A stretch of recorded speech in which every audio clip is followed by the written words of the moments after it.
Taarifa nyingine zinaarifu kwamba muungano wa wafanyikazi wa viwanja vya ndege humu nchini umesitisha mgomo uliokuwa umeingia siku ya pili hii leo.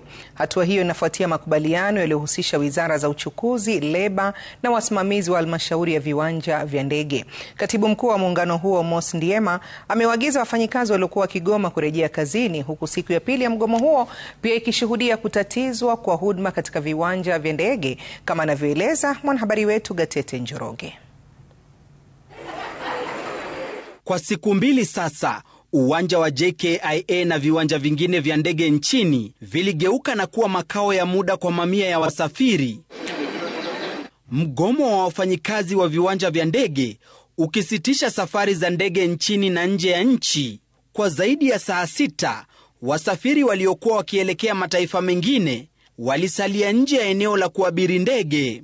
Wale walioandamana na wasafiri wasijue jinsi hali hiyo itatatuliwa. Tulikuwa tunafaa ku take off at 2:10, so that means checking ilikuwa inafaa kuwa like 2 hours earlier, but since tumefika tukaambiwa hatuwezi check in since kuna an ongoing strike. Nimetoka Eldoret, nilikuwa naenda Dubai kwa shughuli za kibiashara.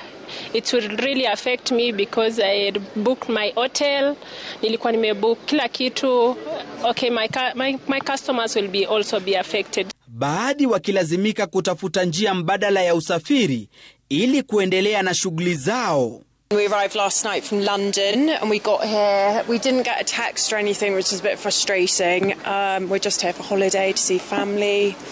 And yeah, we're now getting a bus that's going to take 8 hours down to Watamu, so it's just really messed up a lot of our travel plans, but luckily we've met really nice other tourists as well, so we're going to do it together. Dakika chache baada ya saa 7 mchana, suluhu ya mgomo ilipatikana. Maafisa wakuu wa muungano wa wafanyikazi wa viwanja vya ndege wakitangaza kusitishwa kwa mgomo huo.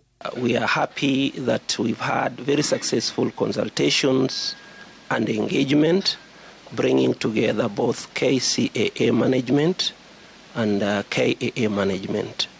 And in effect, Kenya Aviation Workers Union would like to call off the strike action.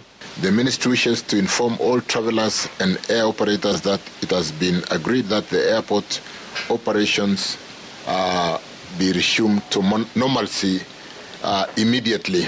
Miongoni mwa makubaliano yaliyoafikiwa ni ile ya kuruhusu wafanyikazi wa KCAA walioko gredi za 4 na 5 kujiunga na muungano.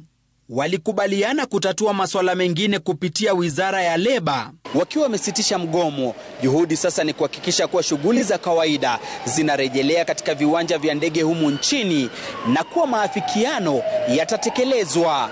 Gatete Njoroge, Runinga ya Citizen, Nairobi.